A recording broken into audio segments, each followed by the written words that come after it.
Hi అండి, సంధ్యాస్ కిచెన్కి స్వాగతం. ఈరోజు సాబుదానాతో రెసిపీ చేసుకుందామండి. ఇక్కడ 2 రకాల సాబుదానాతో రెసిపీ, ఒకటి సాబుదానా పాయసము, అలాగే సాబుదానా కిచిడి.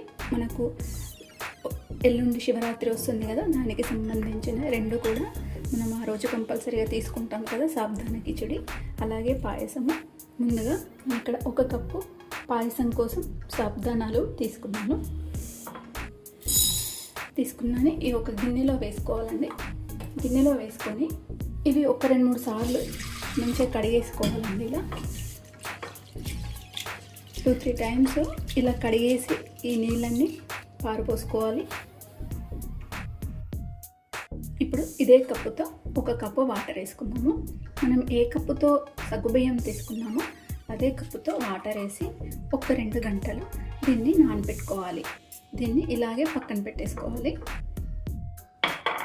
ఇప్పుడు 2 గంటల తర్వాత మనకి ఇలా మొత్తం కూడా నీళ్ళు మొత్తం ఏమీ లేకుండా అబ్జర్వ్ చేసుకుంటుందండి మొత్తం కూడా. చూడండి, ఇప్పుడు ఇలా మీడియం సైజు సాబుదానాలు నేను తీసుకున్నాను. ఇప్పుడు ప్యాన్ పెట్టుకున్నాము. ఇప్పుడు 1 టీ స్పూన్ వరకు నెయ్యి వేసుకోవాలండి.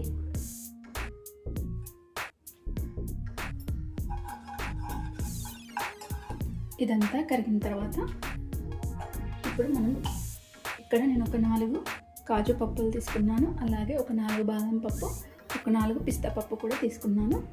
ఇవన్నీ కూడా వేయించుకోవాలి. ఇవన్నీ దూరగా వేయించుకోవాలి, మాడకుండా చూసుకోవాలి.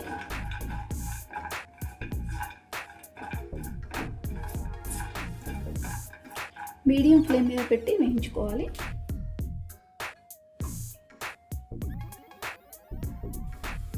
ఇప్పుడు ఇందులోనే కొన్ని కిస్మిస్ వేసి వేయించుకున్నాము.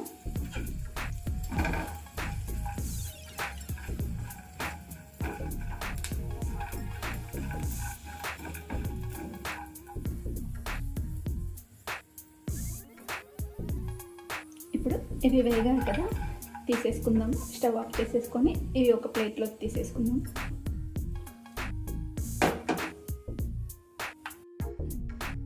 ఇప్పుడు ఇదే పాన్లో మనం సగ్గుబియ్యం ఏ కప్పుతో తీసుకున్నామో అదే కప్పుతో 3 కప్పుల వాటర్ వేసుకోవాలి.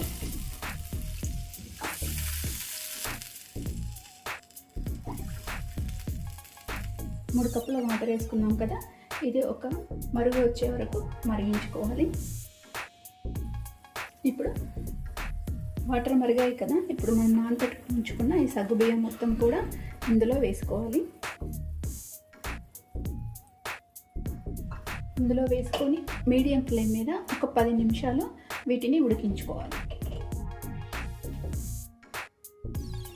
చూడండి, ఇవి మనకు ఇప్పుడు ఉడికిపోయాయి కదా,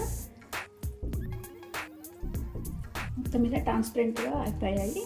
ఇప్పుడు ఇందులో బెల్లం వేసుకుందాము. మనం పాయసం బెల్లంతో చేసుకుంటున్నాం కాబట్టి ఇక్కడ నేను 1.25 కప్పు బెల్లం వేసుకుంటున్నాను. మనం సాబుదానాలు ఇదే గిన్నెతో తీసుకున్నాం కదా, ఇదే గిన్నెతో 1.25 వరకు బెల్లం వేసుకోవాలి.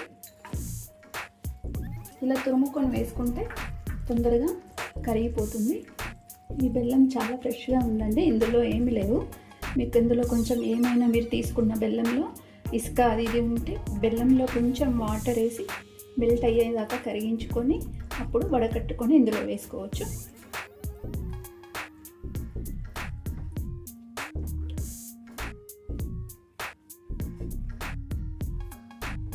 ఇది 1 నిమిషం పాటు బెల్లం అంతా కూడా కరిగేదాకా ఉంచేసుకోవాలి.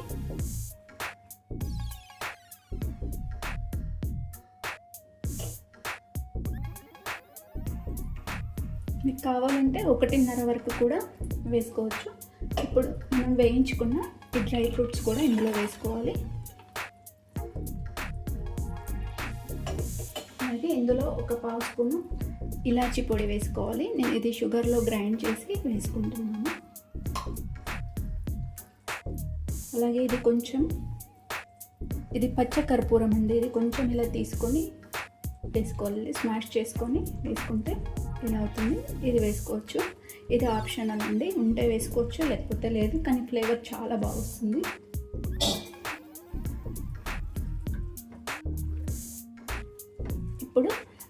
స్టవ్ ఆఫ్ చేసేసుకోవాలండి. స్టవ్ ఆఫ్ చేసేసుకొని ఇది కొంచెం పక్కన పెట్టేసుకోవాలి. ఇది కొంచెం గోరువెచ్చగా అయ్యే వరకు ఉంచుకోవాలి. తర్వాత పాలు పోసుకోవాలి. ఎందుకంటే మనం బెల్లం వేసుకున్నాం కదా, ఇప్పుడే పాలు పోసుకున్నాం అనుకోండి బెల్లం పాలన్నీ కూడా మనకు విరిగిపోతుంటాయి. ఇది ఒక 3-4 నిమిషాలు దీన్ని పక్కన పెడదాం. కొంచెం మరి ఇక్కడ పొగలు వస్తున్నాయి కదా, కొంచెం గోరువెచ్చగా అయ్యే వరకు దీన్ని పక్కన ఉంచుకోవాలి. చూడండి, ఇది పూర్తిగా మనం ఒక 40 సెకండ్స్ వరకు దీన్ని పక్కన పెట్టేసుకున్నామండి. ఇప్పుడు ఇందులో పాలు కలిపేసుకోవాలి. మనం ఇదే కప్పుతో 4 కప్పుల వరకు పాలు తీసుకోవాలి.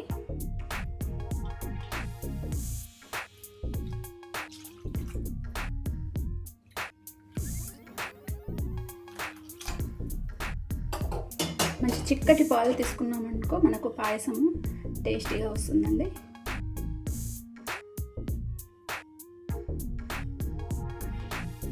మనకి ఈ పాయసము ఎంతసేపు అయినా చిక్కబడకుండా ఇలానే ఉంటుంది. చాలా టేస్టీగా ఉంటుందండి. మన హెల్త్కి కూడా చాలా మంచిది. ఇప్పుడు ఈ శివరాత్రి రోజున మనం ఇలా డ్రింక్ తీసుకున్నాం అనుకోండి, ఇది సాబుదానా పాయసము మన ఒంటికి కూడా చలవ చేస్తుంది. అలాగే నీరసం రాకుండా ఉంటుంది. ఆ రోజు మనం ఓన్లీ పాలు పండ్లతోనే ఉంటాం కాబట్టి ఇలాంటి స్వీట్ తీసుకోవడం వలన, పాయసం తీసుకోవడం వలన కొంచెం ఆకలి కాకుండా నీరసం రాకుండా ఉంటుంది.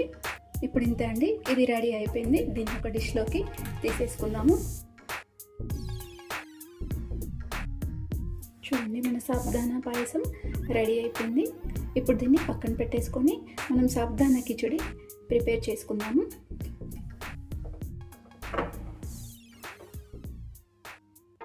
ఇప్పుడు సాబుదానా కిచడి కోసం నేను ఇలాంటి మీడియం సైజు తీసుకున్నాను. సాబుదానాలు తీసుకొని ఒక 3-4 గంటల వరకు ఒక 5 అవర్స్ నేను నానబెట్టి ఉంచుకున్నాను. వీలైతే రాత్రంతా కూడా నానబెట్టి ఉంచుకోవచ్చు. ఇక్కడ ఒక కప్పు తీసుకున్నాను. ఇదే ఒకసారి 2-3 సార్లు కడిగేసుకొని ఇదే కప్పుతో 1 కప్పు వాటర్ పోసి నానబెట్టుకొని ఉంచుకోవాలి. తర్వాత స్టెయినర్లో తీసుకొని ఇలా వేసుకోవాలండి. ఇలాంటిది ఉంటుంది కదా, ఇలాంటిది లేకున్నా వేరేదైనా పర్లేదు. మొత్తం ఇలా పొడిగా అయిపోతాయండి. మనకి ఇక్కడ కూడా వాటర్ అనేది ఉండదు, ఇలా పొడిగా అవుతాయి. ఒక కప్పు నిండా వేయించుకున్న పల్లీలండి. ఈ పల్లీలు తీసుకొని మీడియం ఫ్లేమ్ మీద వేయించుకోవాలి.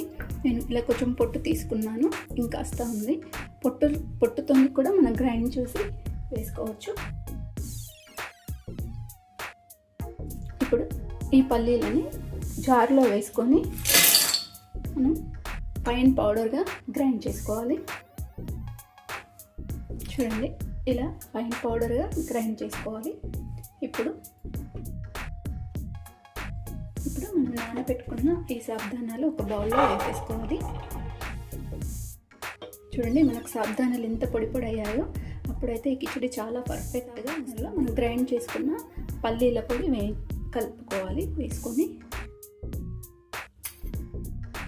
శివరాత్రి రోజున మనం కారము, నూనె అవన్నీ ఏం తినం కాబట్టి ఇలా ఓన్లీ ప్లెయిన్గా పల్లీలతో చేసుకుంటే చాలా బాగుంటుంది. ఇలా ఒకసారి కలిపేసుకోవాలి.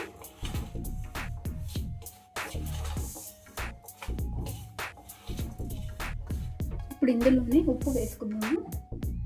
టేస్ట్కి సరిపడా ఉప్పు వేసుకున్నాము. ఇది సైంధవ లవణం అండి. ఈ సైంధవ లవణం మనం ఆ రోజు నార్మల్ ఉప్పు తినం కదా, అందుకని సైంధవ లవణం వేసుకోవాలి. ఇక్కడ టేస్ట్కి సరిపడా వేసుకోవాలి. ఒక 1/2 స్పూన్ వరకే వేసాను. ఇదంతా ఒకసారి కలిపేసుకున్నాము.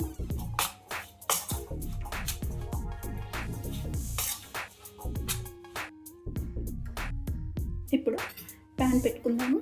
ఇప్పుడు నేను ఇక్కడ ఈ స్పూన్తో టేబుల్ స్పూన్తో 2 టేబుల్ స్పూన్ల వరకు నెయ్యిని తీసుకున్నాను. ఈ నెయ్యి కూడా వేడైంది కదా, ఇప్పుడు మనం ఇలా కలిపేసి ఉంచుకున్న ఈ సాబుదానాలని ఇందులో వేసేసుకోవాలి.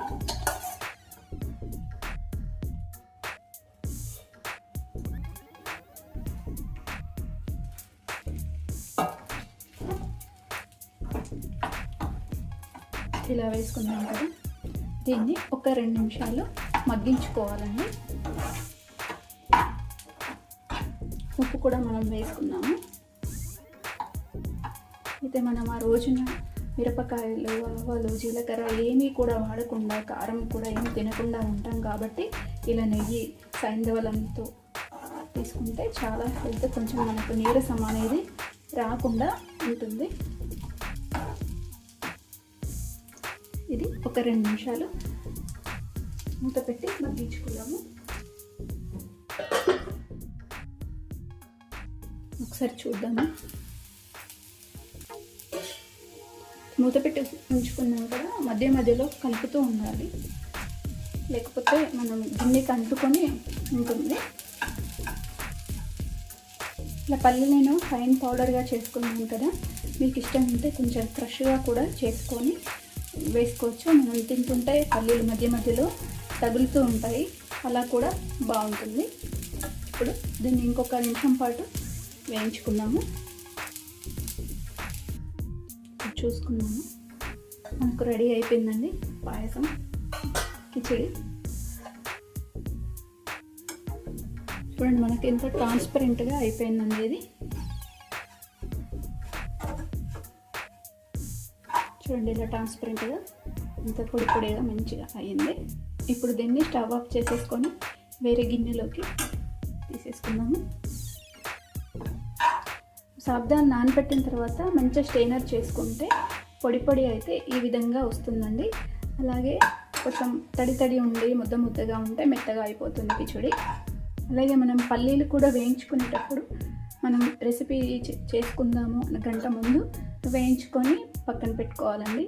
1 గంట తర్వాత గ్రైండ్ చేసుకుంటే మనకు మంచి పౌడర్ వస్తుంది. త్వరగానే గ్రైండ్ చేసుకుంటే ముద్ద ముద్దగా వస్తుంది.